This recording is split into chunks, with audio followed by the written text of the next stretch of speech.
স্বামী অখণ্ডানন্দজি বলিলেন, ঠাকুর আমাকে বললেন আমাকে চাঁদনির ঘাটে নাইয়ে আনবি চল। আমাকে কমণ্ডলু নিতে বললেন। ঘাটে গিয়ে দেখি চাঁদনির ঘাটে কালীবাড়ির খাজানজি এক পা গঙ্গা জলে আর এক পা ঘাটের ধাপে রেখে খুব ঘষছে। ঠাকুর গেলেন, সেদিকে দৃষ্টিপাতও নেই। ঠাকুর আস্তে আস্তে চাঁদনির ঘাটের উত্তর ঘেঁষে প্রায় এক কোমর জলে নেমে একটু একটু করে জল দিচ্ছেন মাথায়, কুলোকুচো করছেন, কিন্তু ডান হাতের ওপরে। সেদিনকার গঙ্গা বাড়ি ব্রহ্মবাড়ি বলায় আজ তার স্নানে বেশ বোঝা গেল। অতি কষ্টেই যেন তিনি পবিত্র গঙ্গা জলে পা দিয়েছেন। এদিকে আরেকটি বৃদ্ধ ব্রাহ্মণ, তাকে দেখেই মনে হলো যে তিনি পাড়া গেয়ে। ঘাটে এসেই খাজানজিকে জিজ্ঞাসা করলেন, আপনি কি এখানকার খাজানজি?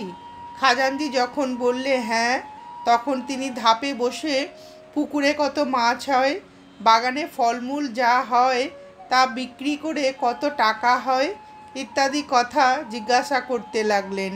ঠাকুর তখন আড়ে আড়ে সেই ব্রাহ্মণের দিকে দেখছেন, মুখে একটু বিরক্তির ভাব।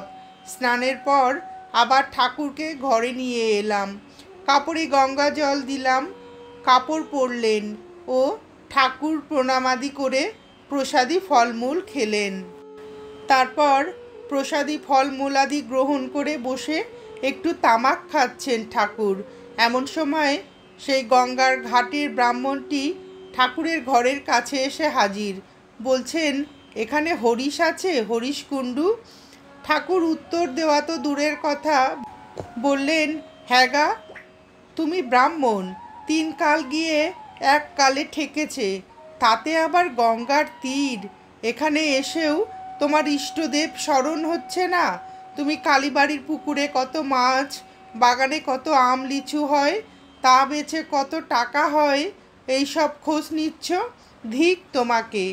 ব্রাহ্মণ অনুতপ্ত হওয়া তো দূরের কথা, বরং বিরক্তি সহকারে চলে গেলেন। ঠাকুর আমাকে সেই জায়গায় গঙ্গা জল দিতে বললেন। তারপরে একটা লোক বাইরে এসে পয়সা চেয়েছে।